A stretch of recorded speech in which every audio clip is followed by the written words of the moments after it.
शाम्ब्राणी नाम की एक चीज होती है जिससे उत्तर भारत में लोबान कहते हैं। यह छोटी सी चीज है जो बहुत कीमती होती है। इसका एक बड़ा शक्तिशाली प्रभाव पड़ता है वातावरण पर। ऐसा नहीं है कि यह बहुत ज्यादा खुशबू के कारण, यह एक अलग तरह की चीज है। यह हवा को साफ कर देता है। यह वातावरण को बहुत ज्यादा जीवंत बना देता है।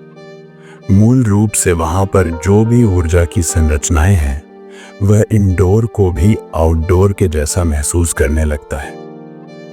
कुछ ऐसे पदार्थ हैं जब उन्हें जलाया जाता है, पहले चीज तो यह है कि उनसे खुशबू निकलती है जो कि अच्छी होती है, जो कि हमारी नाक के लिए सुखद होती है।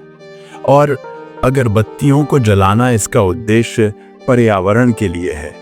ये आपके बारे में नहीं है, क्योंकि खास तौर से जो इंडोर स्पेस होते हैं, कमरों के अंदर अलग अलग जगहों पे अलग अलग तरह की गंधें होती हैं और अलग अलग तरह की पूजा संरचनाएं भी बन जाती हैं। कमरे के आकार और रूप से यह तय हो सकता है। इसी वजह से कमरे के आकार पर ध्यान दिया जाता है। भारतीय संस्कृति में एक कमरे के आकार पर बहुत ध्यान दिया जाता है। जिस कमरे पर आप रहते हैं और मान लीजिए कि दोनों तरफ दीवारें नहीं हैं और बहुत सारी हवा चल रही होती है, तो वह लगभग आउटडोर जैसा ही होगा। लेकिन ज्यादातर घर ऐसे नहीं होते हैं, क्योंकि आपके बगल में पड़ोसी हैं। आप बहुत ज्यादा खिड़कियां नहीं लगा सकते। मौसम का मामला है, कई सारी चीजें और एयर कंडीशनिंग भी है। तो अलग अलग आकार, अलग अलग जो साइजेस होती है, वह अलग अलग तरह के एनर्जी स्ट्रक्चर बनाती है, ऊर्जा के संरचनाएं बनाते हैं। यह ऊर्जा के ढांचे अगर यह बहुत मजबूत बन जाते हैं तो यह आपकी मनोवैज्ञानिक और भावनात्मक अवस्था को तय कर सकते हैं, जो कि या तो आपके लिए जो आप बनना चाहते हैं उसके लिए अनुकूल हो सकती हैं या रुकावट बन सकते हैं।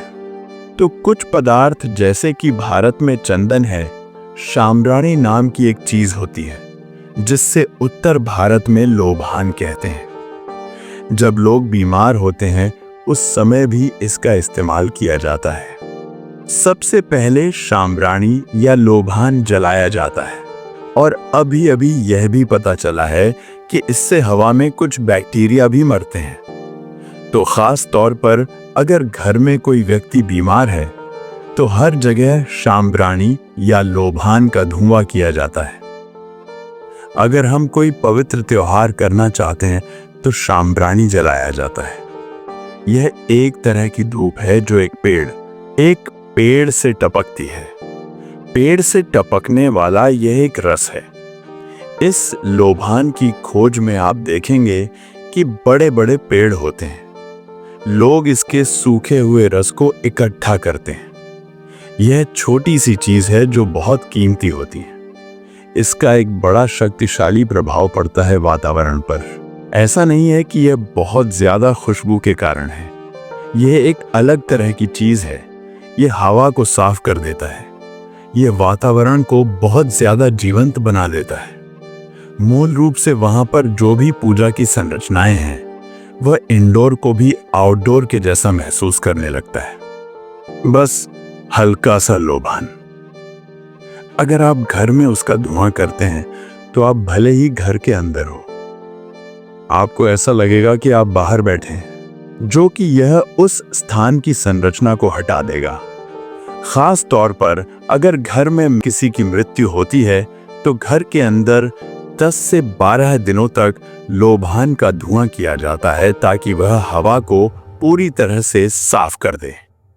अगरबत्तियों का एक प्रभाव होता है, लेकिन इससे जरूरत से ज्यादा ना कीजिए। और यह मत सोचिए कि आपके आध्यात्मिक स्वभाव को तय कर सकता है।